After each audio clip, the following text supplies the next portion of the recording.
ছোট ভাই বোনদের কাছে বড় বোন মায়ের মতো। সো যত রকমের আবদার কিন্তু বড় বোনের কাছে থাকে, আর বড় বোনেরা কিন্তু ছোট ভাই বোনদের আবদার একদমই ফেলতে পারে না, পারলে তো তার জানটা দিয়ে দেয়। তো আমার ছোট মেয়ে ছেলে স্কুলে ছিল, তো আজ আমার বড় মেয়ের কলেজ ছিল না, সে বাসায় ছিল, অনলাইনে ক্লাস ছিল। তো সে আমাদেরকে আজকে একটা সারপ্রাইজ দিয়েছে, তাই তো এত আয়োজন। তো এই তো অলমোস্ট আমরা সবাই রেডি হয়ে গিয়েছি তার সারপ্রাইজে অংশগ্রহণ করার জন্য। দেখা যাক কি সারপ্রাইজ দেয়।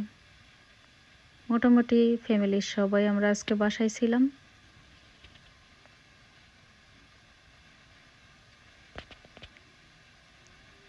আমার ছোট দুইটা নীরব নিশা তো অনেক বেশি এক্সাইটেড ছিল, কারণ ওদেরকে কোথাও নিয়ে যাওয়ার কথা বললেই তারা তো অনেক বেশি বেশি এক্সাইটেড থাকে।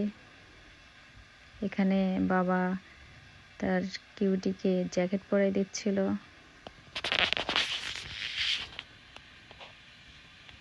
তারপর আমরা চলে আসলাম আমাদের লবিতে। আমাদের বাসার লবিটা কিন্তু অনেক সুন্দর, যেখানে অনেক বেশি লাইটিং এবং অনেক বড় একটা গ্লাস সেট করা আছে এখানে। আমরা বাইরে যাওয়ার সময় সবাই এখানে ফটোশুট করি। অনেক সুন্দর একটা প্লেস, যেখানে ফটোশুট, ভিডিও, সবাই এভরিবডি এখানে আসবে এবং ফটোশুট করবে। ফটোশুট না করলে হবেই না।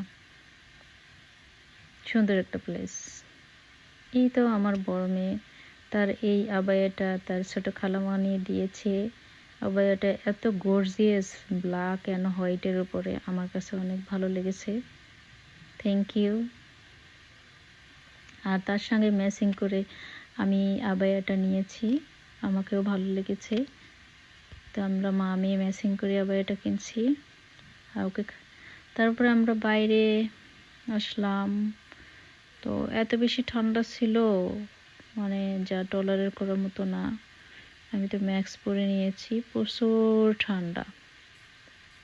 তো যাই হোক, বড় মেয়ে সারপ্রাইজ দেবে, তা তো আমাদেরকে সারপ্রাইজটা গ্রহণ করতেই হবে।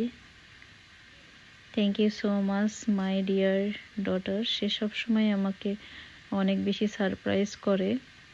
সো আমি তো অনেক লাকি মা। Thank you. দেখা হবে আবার।